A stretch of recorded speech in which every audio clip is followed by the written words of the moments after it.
I got home from work today, found a package in the driveway. I ordered a JET 15-inch benchtop drill press. The one I've got, it's pretty clapped out, so I got a new one. This is a pretty decent drill press from all the research I did. It's got a 3/4 horse motor, 3 1/8 of spindle travel, 15-inch swing, and it's got a really big table with T-slats. Now, it doesn't have a table set up for liquid cooling, which is going to be problematic because I'm going to be using annular cutters on here, but speed goes all the way down to 210, which is nice because this is primarily going to be used for drilling metal. At any rate, let's get this thing out of the box in the shop and we'll get it set up. See if we can find it a home in there, first of all. I'm honestly not even sure where I'm going to put it. I think my existing bench table might be a little bit too tall for this, but we'll find out. Let's get her out of the box.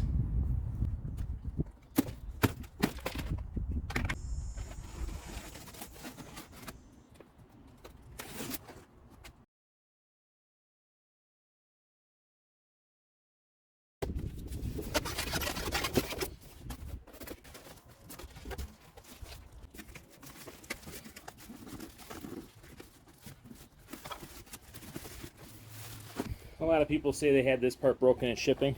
I can understand why it's facing down. When you pull it out, if you drop it, it's coming down on this plastic cap. If you're lucky like me, it just falls off. I've probably never opened a box that smelled more like China than that one. Holy cow, it's making me sneeze. Not that I'm allergic to China. Maybe I am. Everything that's cast iron in here, and even the stuff that's not, like the support tube, it's all pickled. It's all covered in shipping oil. I forgot what that stuff's called. It's got a name. And you can see how much oil is on this thing.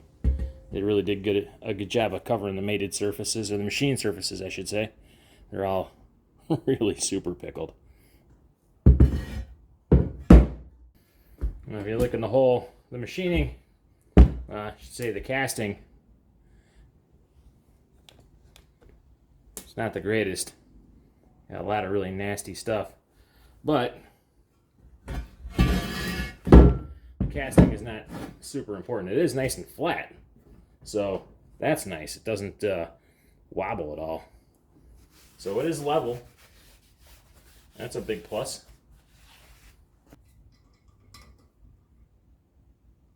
Which it is. Well, I tell you, if the directions are going to have me double checking their work the whole way, this is going to take a lot longer than I hoped. But don't worry, I'm not going to drag you guys through all that minutia.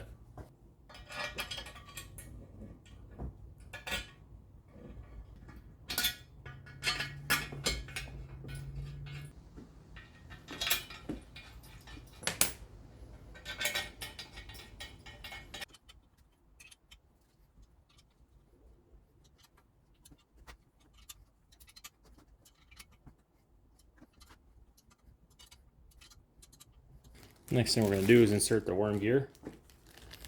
It has a nice, healthy coating of grease. That's good.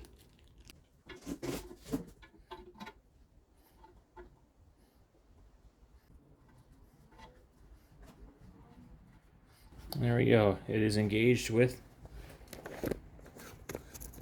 the gear.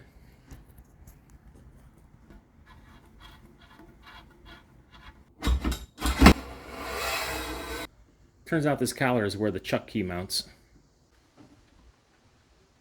It's solid steel. It's kind of nice. But as you can see, this is not the same as HP3 here. But it'll work. And it's plenty strong. So yeah, I'm pretty happy with this substitution. A lot of times when you see a handle like this, it's plastic. And yeah, you don't want plastic when you've got a 200-pound gorilla hanging off the end of it.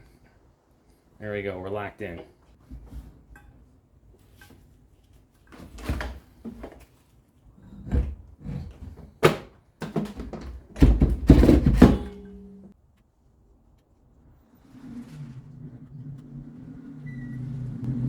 That's a really deep set screw hole. I sure hope it doesn't go all the way through.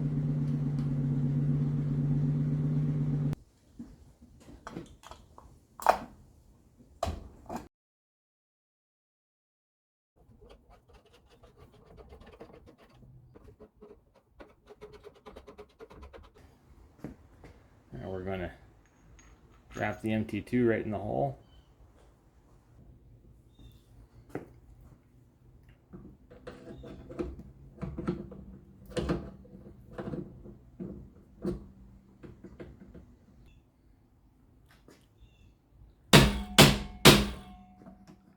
That's it. That's all there is to it. She is now in. Now, if you ever need to get this out, it comes with a wedge. And this little wedge, turn this down. So you're going to bring the chuck down, and you're going to rotate the chuck by hand until this slot opens up. Then you're going to slide your wedge in here. You give that a couple of good hard whacks with the hammer. It'll drop your arbor right out of there with the chuck. Now here we have probably two of my absolute favorite features about this press are both in this belt box. First, you have the ability to do one-handed belt changes. So you can change speeds with just one hand. Second, these belts are not V-belts. They're ribbed serpentine belts. These are going to get a ton more grip on your pulleys. They're going to be much less likely to slip on you. Let's try that one-handed tightening they're talking about.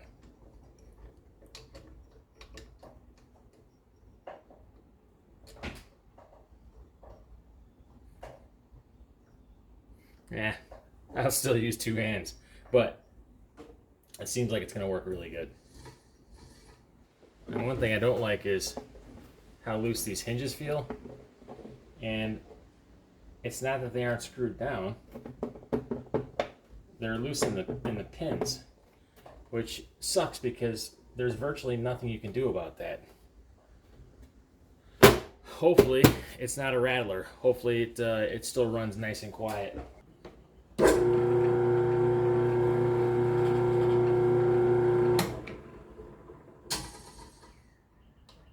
It's also got a pretty nice work light that you can maneuver around, and it has a laser cross, so you can see where your bit's gonna fall. Let's get a piece of steel on here, make our first cut.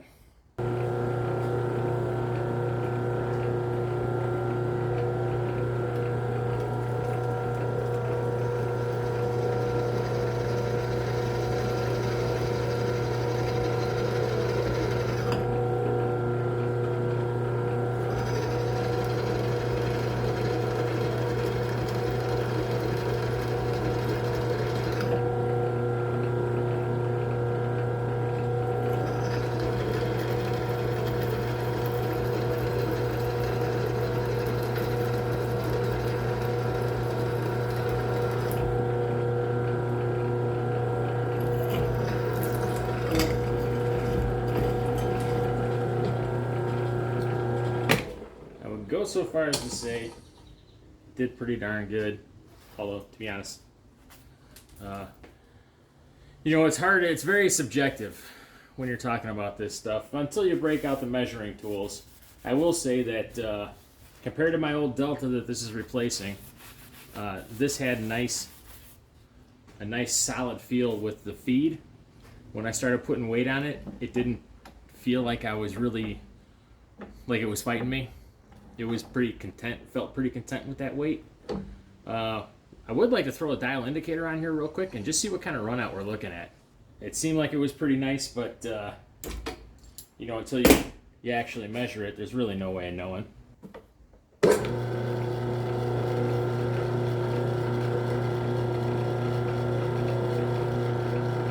Right about 1,000th. I mean, you can't ask for much better than that. You can literally ask for 0, but 1,000th is pretty good.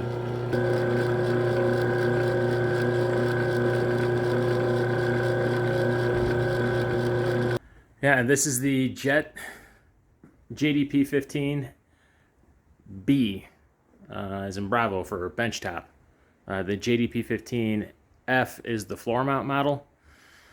I didn't want a floor mount model because I thought that the bench top would be a little easier to work with. I've had floor mounts before. They're not difficult. The main issue for me was it's going to be easier when I'm trying to work on a long piece. It's going to be easier to support it on a bench top where I only have to come up, a foot, 2 feet tops. It'll be a little easier than trying to raise a workpiece up level to 4 feet, wherever the table might be on the floor model. It's an interesting design, In person, the head definitely looks better than it does in pictures, but it's still a bit odd, when you're used to seeing traditional drill press styles. But it is big. It is a beefy son of a gun. It looks cheap and plasticky, and to be perfectly fair, this front bezel, the black and the red and the green and I think the belt cover. Let me double check the belt cover. And the belt cover. That is all cheap plastic. It's and the handle here. So there is some cheap plastic on it, but it's in places where cheap plastic is not a factor in the performance of your drill press. This bezel, it's just cosmetic. It's just there for looks and basically to house the buttons that you would use to turn on the lamp, the laser, and the drill itself. So it's irrelevant. And the top one, this plastic housing here, obviously we all know that's just there to keep debris out of your belts so you don't trash your belts or your pulleys or worse, your bearings. Everything else on here is steel or cast iron. And this table's big. This is a large table for a drill press. And I will probably do liquid cooling on here.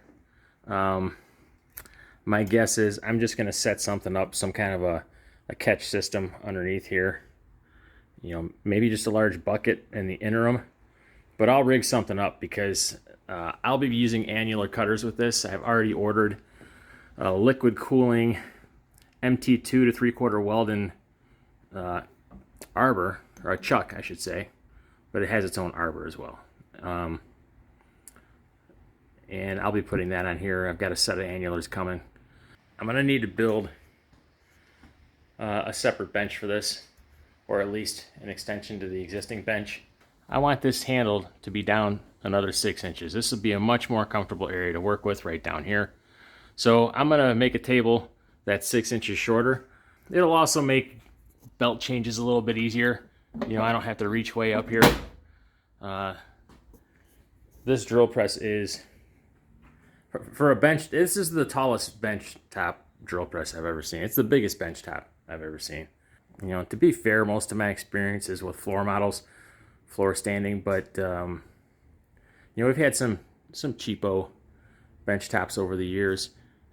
I don't know that I would necessarily call this a professional grade drill press, but it is certainly a mid-level one. It's not a $200 drill press from Home Depot. Hopefully it'll hold up. A big 3/4 horse motor on there is going to help out a lot working with steel. The motor seems pretty solid. The only thing I saw with the motor that gave me some question marks is the only other place on this entire drill press that has plastic is the cooling fan in the motor. But realistically, the cooling fan in the motor, it's not carrying a load. So long as it doesn't melt, it's fine. So I'm not super worried about that. But seems like a good motor. Time will tell. This is day one. You can never really tell how well something is built until you've got some hours on it. So we'll be putting some hours on this thing over the next over the next few months for sure. I've got a lot more drilling to do on a couple of projects coming up. I hope you guys enjoyed this. I hope you got something out of it. If you're looking for a bench top, under $1,000, this thing after taxes from Amazon came out right around $900. And like I said, it goes down nice and low for drilling steel. You can drill stainless with this. If you work with metal, I know this is supposed to be a woodworking drill press, I think that's what the T-slots are for. I think the T-slots are there for a fence. I'll probably just use them for clamps, for slide-in easy clamps to hold the wood down. But I believe these are here as for a woodworking fence. This is not a drum sander, orbital, all that other good stuff for the wood guys, but I believe it is intended to be for woodworking. However, it's spec'd out for metal. Got a 3/4 horse, you got the low RPMs. It's 150 plus pounds bone dry. It's a solid unit, and time will tell. Anyhow, thanks for joining me. Thanks for stopping by Galt's Garage, taking another look at what we've got going on over here. We're just, as usual, just having fun.